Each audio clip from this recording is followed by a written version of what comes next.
Academy Showcase debate. Today we will have Bobby Missell and Vinayak Menon, who were the middle school champions at the 45th Annual Harvard National Debate Tournament. They will be facing Tina Dong and Tracy Xu, who placed 5th in the novice division at Harvard tournament as well. So for today's debate, we will have Bobby and Vinayak going pro, and they will speak first, versus Tina and Tracy will be on the con, speaking second. The topic is resolved: the United States should end arms sales to Saudi Arabia. Enjoy! Opponents, are we ready? Yes. Partner, are we ready? Yep. Alright, judges ready? Okay, start time on my fish first. As a pro team, we're proud to affirm the resolved. Our sole contention today will be regional instability. First, the Middle East is violently unstable. Anthony Kortzman of the Center of Strategic and International Study finds in 2018, the Middle East has long been one of the most unstable regions in the entire world. This instability is the result of ongoing conflicts and tensions, rising external threats, or violent extremism. And Trump has stuck to the blueprint of militarizing the region. Brian Catalyst writes in 2018, that Trump has cut and gutted diplomacy and moved to increase arms sales. Flooding the region with more weapons is unlikely to resolve deeper issues in Saudi Arabia and beyond. So arms sales would perpetuate this instability in 5 ways. First, it's a slippery slope to unwise military intervention. Peter Beaumont reports in 2015 that Saudi Arabia has intervened in Bahrain and Yemen this year alone. On the back of its arms buying spree, Iraq is within the radar, and Syria, Gulf states have backed different rebel groups, and states in the Middle East are now more prepared to use the weapons they're buying more than ever. Such interventions are usually aimed at empowering a proxy. Second, prolonged current wars. Though Dormini wrote in 2018 that selling major conventional weapons, states actively engage in conflict prolong these conflicts. Few nations have large enough arsenals to fight conflicts for extended periods of time without resupply, and Saudi Arabia is the second largest arms importer worldwide. There are many conditions for terrorism. Michael Horton explains in 2016, and before the launch of Operation Decisive Storm, Al-Qaeda was short on funds, and it was locked in the battles with the Houthis that it was this close to losing. 2 years later, the operational environment is now ideal for AQAP. Millions more Yemenis have been pushed into poverty and made vulnerable to radicalization. State structures have ceased to function, and the country is awash in arms. Fourth, escalating the chance of a broader conflagration. Mohammed Bazi reports in 2017 that by taking sides and singling out Iran, Trump will only exacerbate proxy wars between Iran and Saudi Arabia and worsen sectarian conflicts in the region. With such a large influx of U.S. weapons, that Embroidered Saudi leadership aligned with Washington against Iran can miscalculate and overreach. Finally, arms sales prevent a diplomatic solution in a couple of key ways. First, arms sales set back U.S. leadership. Though it continues in 2017, by selling the Saudis weapons, the United States loses the ability to call out autocratic behavior and to serve as a conveyor of stakeholders and a mediator of peace agreements. This, in turn, leaves the United States even more reliant on military tools. Second, perpetuating endless warfare. Cannabis and Hannah find in 2018 that American policy in the Gulf cannot be subsidiary to weapon sales. Major contracts must be reassessed, and recalibration can spur congressional oversight over America's wars, revising the militarization of foreign policy and rethinking of America's forever war. And diplomacy would solve many of these crises tomorrow. Foreign Affairs explains in 2016 that crisis management between Riyadh and Tehran could help both sides talk about issues as they arise, negating the need for violence. Diplomatic channels address Iran's security needs without making Tehran support Iraqi and Yemeni militias, or by sending troops into Syria. The intervention of a third party would be helpful in encouraging Saudi Arabia to reciprocate direct talks, and could be the first step out of the way of their increasingly costly rivalry. And there's 3 impacts. First, proxy wars are devastating. Nicholas Davies quantifies that in April 2018. And about 2.4 million people have been killed as a result of the invasion of Iraq, while about 1.2 million people have been killed in Afghanistan and Pakistan. March 2018 report documents the deaths of 353,935 combatants and civilians in Syria. And finally, in Yemen, an estimated 175,000 people have been killed thus far. Second, creating major failed states is a root cause of transitional threats. Francis Ficombe of Johns Hopkins writes in 2004 that weaker failed states are close to the root of many of the world's most serious problems, from poverty and AIDS to drug trafficking and terrorism. And finally, you see all of this present in Yemen. Alonso Press of the Washington Post reports in 2018 that Yemen's political and social chaos has fueled the growth of a virtual Al-Qaeda affiliate that has eclipsed its parent organization as a terrorist threat to the United States. Finally, instability would boil over into a full-blown regional war. Afshanari says in 2018, the Saudi-Iran conflict would be about inflicting damage to punish the other side and compel it to cease hostile behavior. It is unlikely that such a conflict would only involve these 2 parties, all in the United States, into a more extensive war. Good. Okay.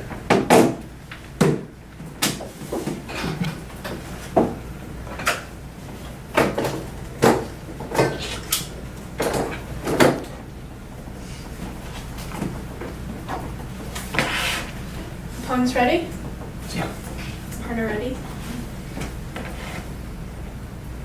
As a con team, we strongly negate the resolution. The United States should end its arms sales to Saudi Arabia. Our sole contention is Russia fill-in. First, the Middle East is a key part of Russia's long-term strategy to restore its influence and undermine the United States. Aileen Goldenberg and Julie Smith explained in 2017 that Russia views the Middle East as its near abroad, is in early stages of executing a long-term strategy to return to the powerful influence it had in the region during the Cold War. It is working to undercut long-standing U.S. relationships in the Middle East and to restructure the regional order more to its liking. And arms sales are a key mechanism for Moscow in this battle. Anna Borshevska argues in 2017 that the Middle East region has emerged in recent years as Moscow's second most important arms market, and Moscow has made great strides in this region, especially in recent years. Arms sales matter to the Kremlin because they're a major source of financial gain, but also a tactical foreign policy instrument for wielding influence. Russia's arms are well made, on par with the United States, and well suited for the region's needs. These armaments are also more affordable than Western weaponry.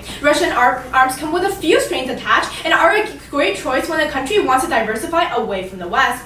And this trend specifically applies to Saudi Arabia, which is looking to diversify its arms supply to include Russia. Jeff Daniel reports in 2017 that Saudi Arabia is pushing to diversify its source of arms suppliers, and the Russians are more than happy to help. Moscow is intensifying efforts to capture business from the Saudis, and the global arms market has changed where Saudi Arabia has explored other arms deals with U.S. competitors, especially Russia. Ending U.S. arms sales is only going to drive KSA to buy even more arms from Russia. This is empirically proven. Daniels continues. When the Obama administration put a halt to the weapon sales, that move led the Saudis to start looking elsewhere for weapons technology, including Russia. And the other team may say that Saudi Arabia wouldn't be able to use Russian weapons, but operability is not a problem. Saudi Arabia already buys Russian weapons. Carroll reports in 2017 that agreement has already been reached on a $3 billion deal to supply the Saudis with Russia's most advanced air defense missile system. And there are three major impacts. First, it makes the Yemen conflict worse because Saudi Arabia will no longer be bound by U.S. restrictions. Derek Scholle and Aileen Goldenberg write in November that the end result will be that the Saudis will be less restrained because they will no longer feel the need to acquiesce to U.S. requests, but the Russians will step in and supply them with less accurate weapons that will likely just kill even more people in Yemen. And this increases civilian casualties and the humanitarian crisis. Aileen Goldenberg argues in 2018 that rather than the walk away from Yemen, they will buy Russian bombs or use less sophisticated weapons that will kill even more civilians. Civilian death and the threat of famine will actually get worse. And second, great power war. Russia gaining influence over U.S. allies could disrupt the global balance of power, risking conflict. Robert Kagan notes in 2017 that China and Russia pose the greatest challenge to the relatively peaceful and prosperous international order. If they were to accomplish their aims, the world would return to competing great powers clashing over spheres of interest. These were the conditions that breeded the fertile ground for the previous two disruptive world wars, and the result was an unprecedented global calamity. And third, Russia will use the funds to expand its military modernization efforts. Jonathan Caverly of the U.S. Naval War College explained in 2018 that a smart arms transfer policy would strangle Russia, which needs arms exports to fund its aggressive but underfunded military modernization plans. And this causes Russian military intervention in multiple countries. Keir Gills of the Chatham House explains, Russia intends to develop the capability to operate against several neighbors at once. And this means military adventures elsewhere, and not just in Syria, could be contemplated at the same time as continuing pressure on Ukraine, and that can cause massive loss of life. For example, Ukraine alone has killed thousands and displaced millions. Relief Web quantified in 2017 that more than 4 million people are in need of humanitarian assistance. The armed conflict has taken the lives of more than 10,000 people, and the number of people injured has reached 24,000. Besides, more than 1.6 million people are internally displaced. Therefore, we strongly negate the resolution. Ahead of time, just establish this for the debate. As we spoke first, we'll be asking the first question if that's okay with everyone. Yeah. Okay, cool. Okay, so you go first. Alright, so let's get a little background here. Are you aware that Iran just struck a $10 billion arms deal with Russia? Currently? Yes. What's the date on that? I'm not sure, it was a couple months ago. It was a couple months ago?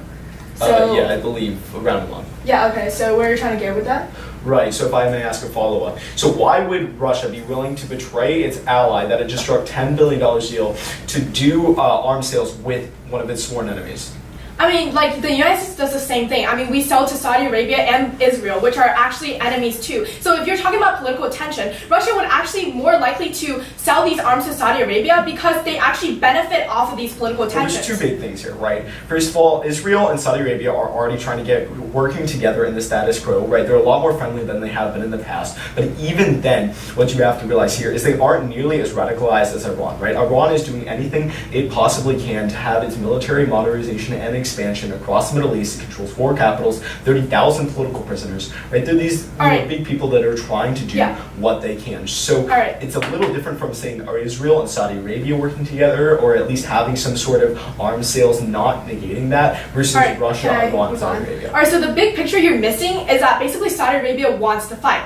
When we pull out, that leaves a 61% gap that they have to fill. So what you're going to see is that they're going to have to turn to someone, and Russia is their best option. And you're going to see a lot more devastating conflicts because Russia's weapons have no restrictions whatsoever. While we tell Iran, you cannot go bomb other countries, What country, like, if, you know, I may just add on the first point you brought up, what country likes to fight war? I mean, clearly the United States does. Well, no, we fight them for specific purposes, whether they're justified or not. They have their intent. What country likes to fight war for the purpose of fighting war? Alright, so let me turn that back on you. You say we fight justified, right? So what is so justified about, like, supporting a humanitarian crisis? Well, hold on there. I just specifically said that whether you consider them justified or not, we fight for specific causes. We don't fight because it's fun to fight. That's where diplomacy is really key, right? Exactly. Even if you buy Russia filling, right, that's going to take an immense amount of time and immense amount of money, as my partner will expand upon it in his speech. Alright, so first of all, Russia, so in that time, diplomacy will be a lot more active and a lot more willing to work. So even if Russia, does supply them weapons in the future, as of now, they can't fill that gap in a specific amount of time. Alright, first of all, Russia can fill that gap. So you're going to see that they're the second global sales arms market in right now, which means that they have the weapons, they have the money to actually sell all of the weapons to Saudi Arabia, which will make the conflict inevitably worse. Okay, can we move on to another question? We spent 2 minutes on that. The global arms market in terms of Saudi Arabia specifically, no. It's a very marginal amount. No, it's global. Like, not even just excluding Saudi Arabia. Can we move on to the next question? 2%, not comparative to the United States, sure. Alright, so if Saudi Arabia's efforts actually allowed terrorism to drop 44%, where exactly are you seeing all this blowback? Well, a lot of it is specifically in Yemen, right? That's a big problem here is, that's that.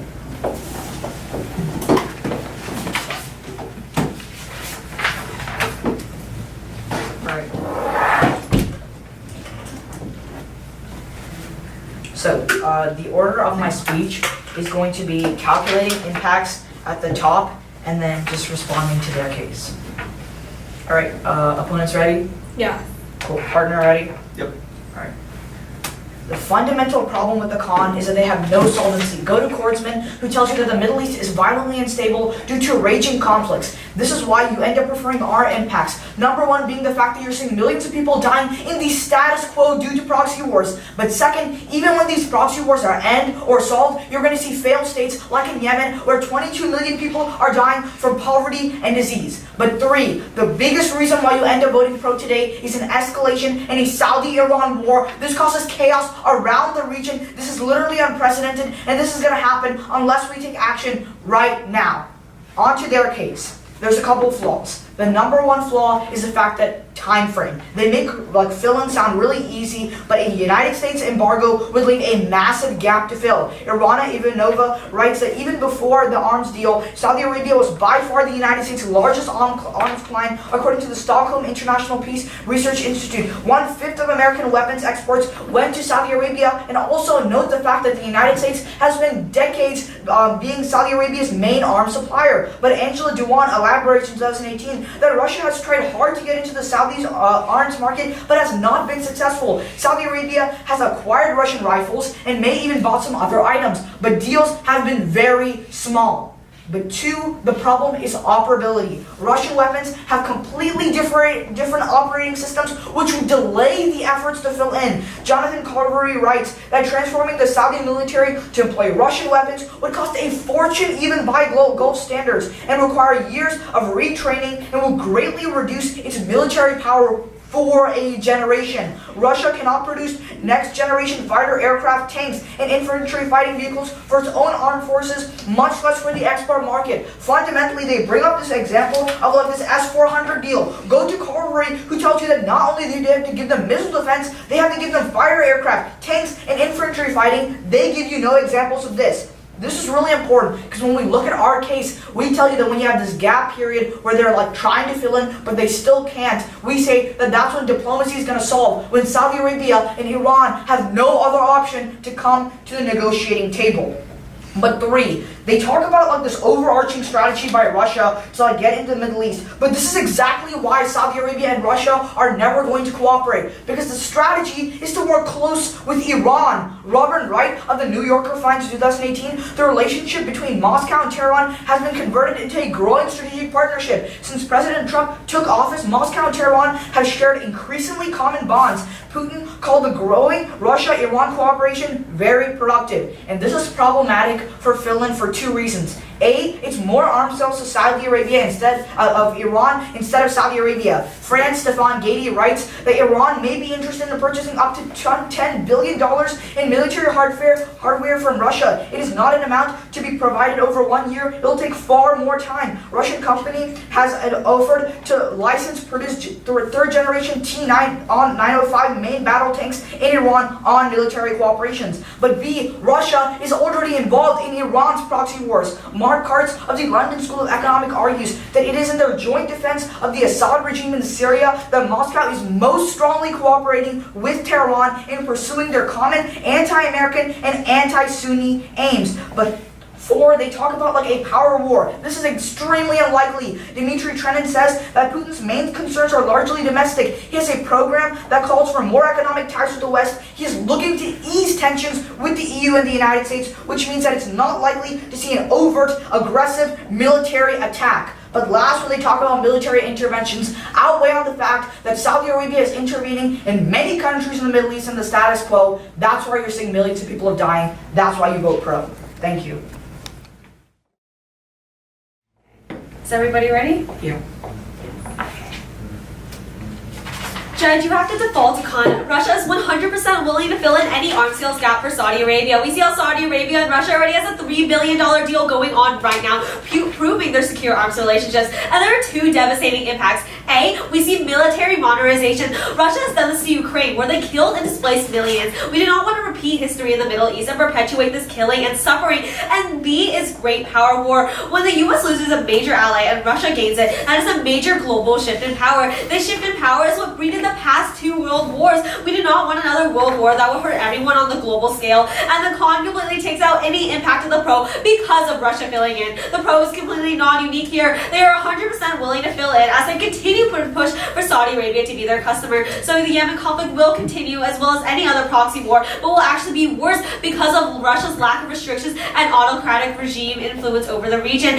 So let's go on to their case. So first of all, we see that Houthi takeover war actually happened. U.S. withdrawal causes Iran and the Houthi rebels to take over, causing even more violence and death. Also, reports on how the Houthis have confiscated food, medical equipment, water infrastructure, landmines, and child soldiers, overall leading to a worse state to what's actually going on right now. And 2, we see how this is completely non-unique. Saudi Arabia being involved in proxy wars is entirely inevitable. The Pope completely dismisses the point of how they are solely fighting for these religious regions. Thus, religion will never go away and their weapon supply will continue, whether it's from Russia or another country. If the U.S. pulls out, there will always be another country to replace them. And one example of this is Saudi fighting in Yemen. Ilan Goldberg argues that how walking away from a supporting Saudi-led war in Yemen will do little to stop the killing. The Saudi views the threat in Yemen as crucial to the interests of the U.S. pressure to end the war altogether will fall short of causing real change. And 3, once again, U.S. involvement in Middle East is largely inevitable. We have an alliance with Israel and Egypt. We are constantly flying in and out of Iraq and Afghanistan, and we are sanctioning Iran, Turkey, and a NATO ally. Jordan is a strategic partner. Withdrawing from arms sales does not not end all our efforts in the Middle East. So overall, U.S. entanglement will still be involved, proxy wars still occur, and regional instability will still be there. And four, deny all of their evidence, as Saudi Arabia has done the exact opposite with terrorism. Byron reports how Saudi Arabia has made considerable progress on counterterrorism. Since 2003, the Saudi regime has emerged as a vital counterterrorism partner. Several important successes, again, Al-Qaeda in particular, are due to a large part of Saudi cooperation. Saudi support for terrorism involves actors outside the Saudi government regime crack down on these actors, and this is proven by declining rates in terrorism. Paul Better reports in 2018 that deaths due to terrorism have dropped 44%. And five, the problem they're actually claiming will actually be worse and inevitable. First of all, let's cross-apply my first response of how Iran and Saudi Arabia will always have tensions because of these religious differences, despite whether the U.S. is involved with selling weapons or not. Nothing will solve this conflict and tension. And second is how Russia filling in actually generates an even more dangerous situation, promoting the use of weapons and more death and more violence as they profit off of that instead. And six, we see how they have no link here for diplomacy, as there's a difference between expectation and versus reality. Diplomacy fails. U.S. has never been one to have the incentive to solve a conflict with diplomacy. A, even if the U.S. does pull out, they won't go in the direction to solve the diplomacy of this conflict because it's empirically proven of their history with solving wars with violence. And B, the opportunity fails here as the U.S. does not care about any proxy or Yemen conflict. They could put a stop to it today, but they do not. So clearly shows how they're interested in domestic concerns. Their entire diplomacy link is centered around how this U.S. will create a diplomatic solution. But the reality of the situation is that the U.S. will not come in and solve it with a diplomatic solution. Instead, you're going to be seeing Russia filling in as they're economically capable, as well as Saudi Arabia. They're the number 2 global arms market. They have all the resources and the weapons that Saudi Arabia needs. So as soon as the U.S. pulls out, gives the perfect opportunity for Russia to fill in and cause even more disastrous impacts.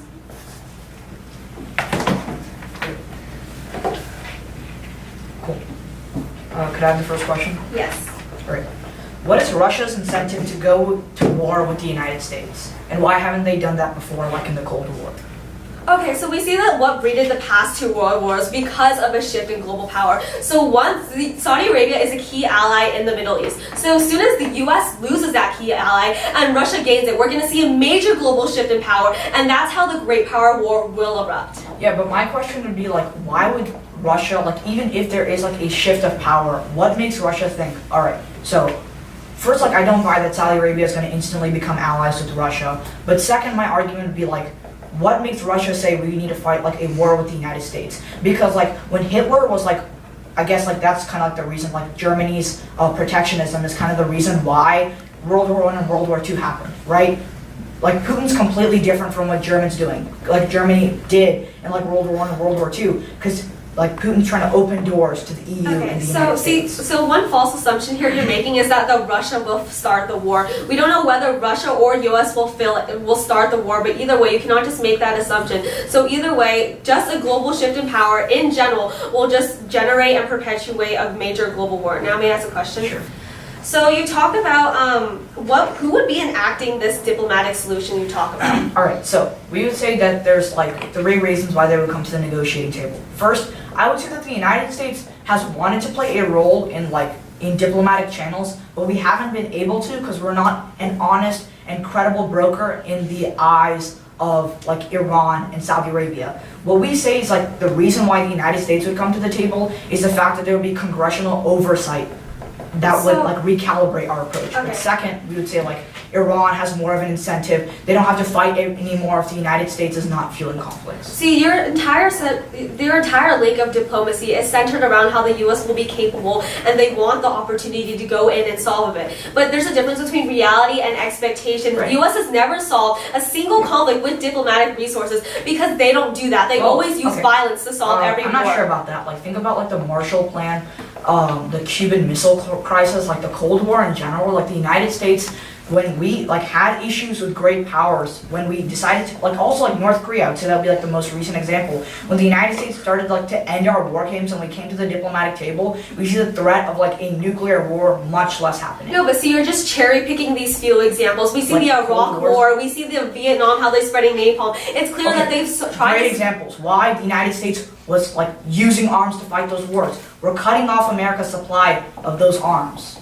Like, I don't think we're really like cherry picking examples. We're saying when the United States is not like a main actor in fueling conflict, we usually come to the negotiating table, and that causes all actors to come to the negotiating table. And clearly with World War II, the U.S. bombed people to death because it's like we were fighting Hitler, who was like killing Jews. So you think there wasn't a diplomatic solution there? So how do you think there's a diplomatic solution here in Yemen? Okay, that's time. Let's start right now. 2 minutes on the clock. Head of time, brief off time roadmap. I'm going to be weighing and going over our impacts, comparing, responding to my opponent's responses, and at the end, extending our own. So, everybody ready? Yes. Okay, so time to the first word.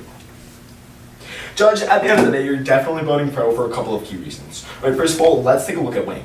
We win on 2 major points. Subpoint A is going to be solvency. Right, in the past 40 years, time and time again, military intervention and arms sales have failed over and over. We see the Middle East in chaos right now, and the sole reason for this is major arms sales to countries like Saudi Arabia. Right, we're the only side with the riskiest solvency. We're going to be helping work. We're going to be an unbiased broker. Countries are going to be more willing to work with us. We're going to see congressional oversight, taking away that power from the president, and overall we'll see a much more diplomatic playing field. But second is probability. Remember, Russia fill-in could take generations, and it's incredibly unlikely for Russia to even want to do major deals with Saudi Arabia in the first place, and even if they wanted to, they couldn't because of offerability. They're switching their entire playing systems. They give you a couple of filling responses, right? First, they talk about this Houthi takeover, but so as Saudi Arabia has not done many of the things that the Houthis are doing, don't let them paint this picture. But even if you buy that, diplomacy is going to be helping solve. We're going to be providing political sediment to the Houthis to allow this to not happen. The second, they tell you that Saudi Arabia is in proxy wars and it's inevitable, but this is a major dent in their arms supply. Their proxy wars are going to be virtually null, and even then diplomacy is going to be helping solve. But third, they tell you that military interventions are inevitable in the Middle East. But remember, not only is this a huge dent, one of our biggest allies, but as well as we're going to be providing congressional oversight that's going to be helping reduce a lot of this over major violence and military strategy in the Middle East. But fourth, they tell you that Saudi Arabia has made counterterrorism better. Remember, a major reason Al-Qaeda is alive to this day is because of the chaos that they've allowed to provide through proxy wars, and even then the numbers are way too high to this day. We're at 34,000 deaths annually. That's not enough. But next, they tell you about how diplomacy has failed in the past, and it's failing now, but there's so many things wrong with this. Look at the Cuban Missile Crisis, look at North Korea, look at the Marshall Plan, right? It has worked in the past and in the status quo. When we go to Yemen, the only reason it hasn't worked thus far is exactly our point, is because of these major arms sales in the region. They provide you no solvency. Russia fill-in is incredibly unlikely, and we're the only side that can fall for conflicts in the Middle East. Alright, running a little bit of time starting now.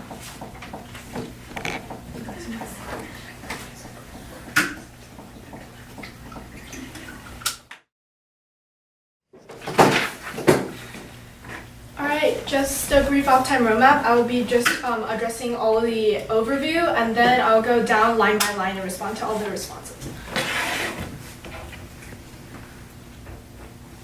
Judge, our impacts massively outweigh. So first of all, don't give them any diplomacy because they don't have any solvency. The United States have never used diplomacy before. We will never use it, and we will never use it now. And first of all, the pro is missing the big picture. Saudi Arabia and the Houthis are fighting for cultural reasons. The story is that Saudi Arabia wants to fight. So when you see the 61% gap, they're going to find whoever they have that has the weapons and going to fill in. So what you're going to see is diplomacy is not going to solve. If diplomacy gave political reasons, political power to the Houthis, then the Saudis will treat that as Iranian control, and they will go insane. However, if the political power did not give any political power to the Houthis, which means they will not abide, because for years the United States has helped them bomb the Houthis, which means that they're not going to abide to all of this hegemony. And instead, whatever you're going to happen is that Russia's going to fill in with less restrictions. For example, Qatar. The United States provide restrictions where we tell you that we cannot bomb other countries. However, Russia doesn't care about democratic values. They don't care about humanitarian crisis. So you're going to see them bomb even more civilians, or the Houthis are going to take over and spread even more Iranian influence. So if they're going to talk about sovereignty and proxy wars or regional instability, they're just going to make the conflict a lot worse. So first of all, I'll address time frame. So first of all, they say time frame, they're not going to fill in now. However, Saudi Arabia wants to fight, which means these 61%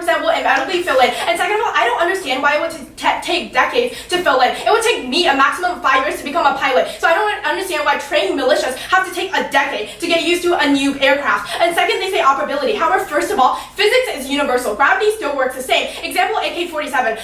Saudi Arabia creates this specific gun called AK-47 where African soldiers can shoot, which means Saudi Arabia trained militias can use these. And second, Russia already buys from 10 other different countries, so interoperability, they know how to use these weapons in an interoperable way. And third, they're missing that Russia is already selling, and they're also the Russian weapons are actually better suited for the region's needs. Third, they say offensive weapons. However, Russia is fully capable of filling in. They rank second in global arms sales. And I'm gonna group 4, 5, 7 together. They say that Iran and Saudi Arabia political tension. However, Saudi Arabia and Israel have political tensions, and actually political tensions will actually benefit Iran because it will actually give them even more money. Therefore, we strongly negate the resolution. Okay, great. Do you want to sit or stand? We can sit. We can sit. Okay.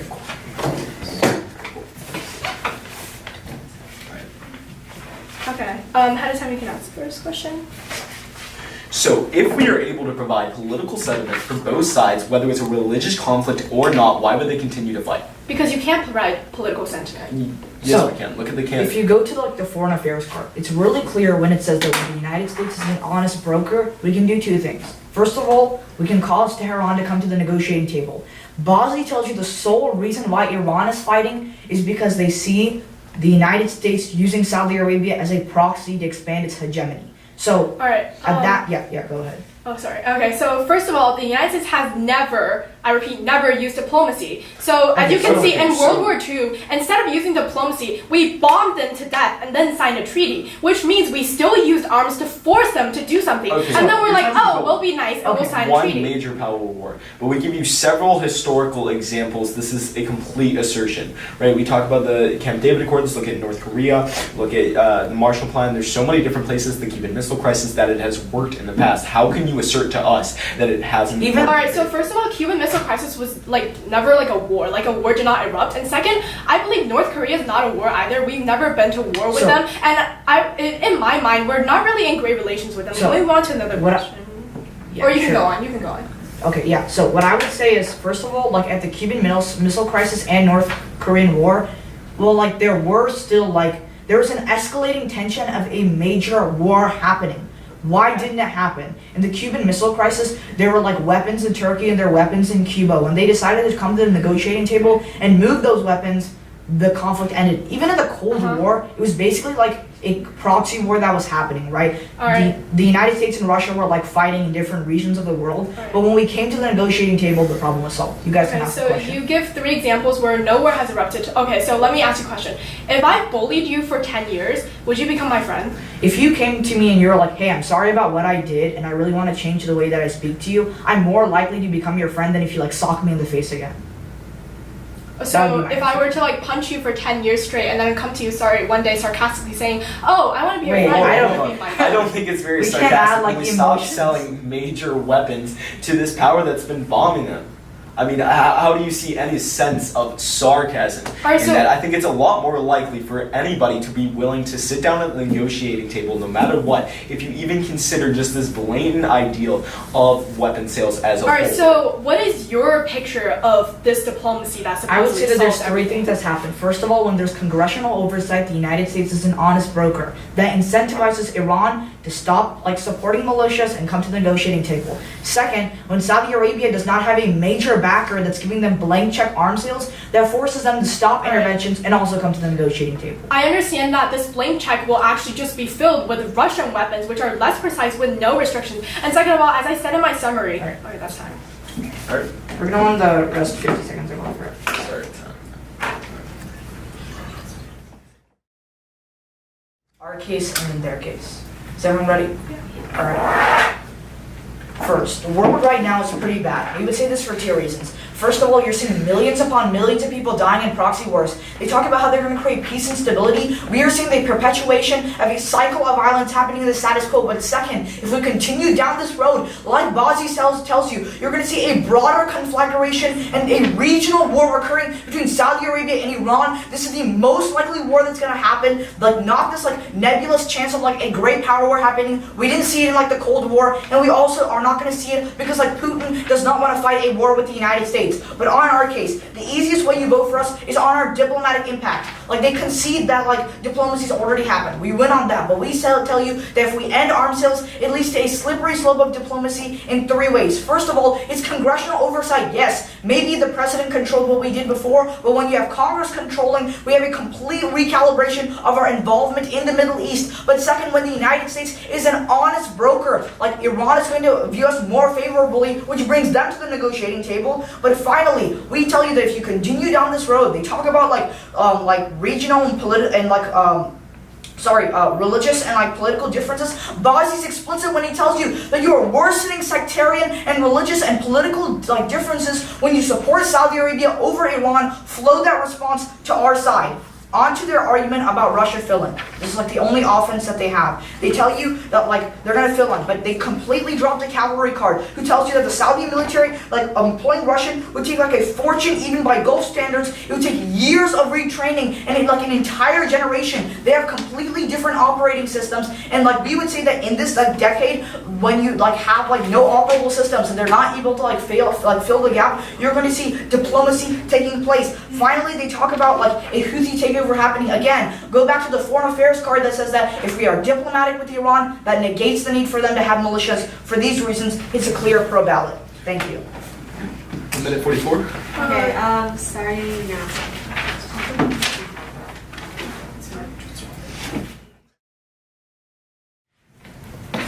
So the order of my speech, it'll just go from my case of Russia filling on to their case of regional instability. Is everybody ready? So today, at the end of the day, just this entire debate comes down to the solvency of stability. But as you can see, neither side has this. But we see with the con side, it'll actually lessen the impacts of instability going on in the Middle East right now by preventing a Russia filling in. As you can see, as soon as the U.S. leaves that 61% gap in the market, Russia will immediately fill in. They say interoperability, but that's not a problem here. As you can see, Russia and Saudi Arabia are both capable economically and physically. As you can see, Russia is the #2 global arms market seller. Means they have all the weapons needed for Saudi Arabia. And Saudi Arabia just has to open their opportunity. And on top of that, Saudi Arabia is a trained Saudi-led coalition. They are able to learn how to shoot a gun and operate a pilot system. It will not take these generations as the pro claims to be. As you can see with the AK-47, even a child soldier operates off of that. And as you can see, Saudi Arabia buys from 10 different countries as of right now. If they're able to combine their weapon systems right there, it is no doubt that they could switch easily to Russia. Russia will buy weapons from both. Russia will sell weapons to both Iran and Saudi Arabia. Don't believe there's point on political reasons. No, they actually benefit off of this violence. So since they profit and then they benefit, they'll actually provoke more war, more violence, and spread their autocratic regime over the region to both Saudi Arabia and Iran. And now let's go into their side of the flow. First of all, we see diplomacy completely fails here. As first of all, they completely say that they used diplomacy before, but that's when the war hasn't already erupted. We see the Yemen conflict right now. War has already erupted, and they have no evidence, it is completely empirically denied how U.S. will ever solve it with diplomacy. Just because the opportunity is open doesn't mean the U.S. will take it. As you can see, they've never done that before, and their entire history of being this global leader they claim. They can be completely cherry-picking all this evidence. As you can see with the Iraq War and the Vietnam and the World War II bombing, they completely solve all this with violence. And Saudi Arabia won't just sit there waiting for like a diplomacy to happen. No, they're not. They're going to turn to Russia, turn to other countries, and on top of that, they'll have leftover weapons. So as you can see, Russia filling in will actually make the problems 10 times worse. Good debate, Good job. Good job. Thank you. Good job.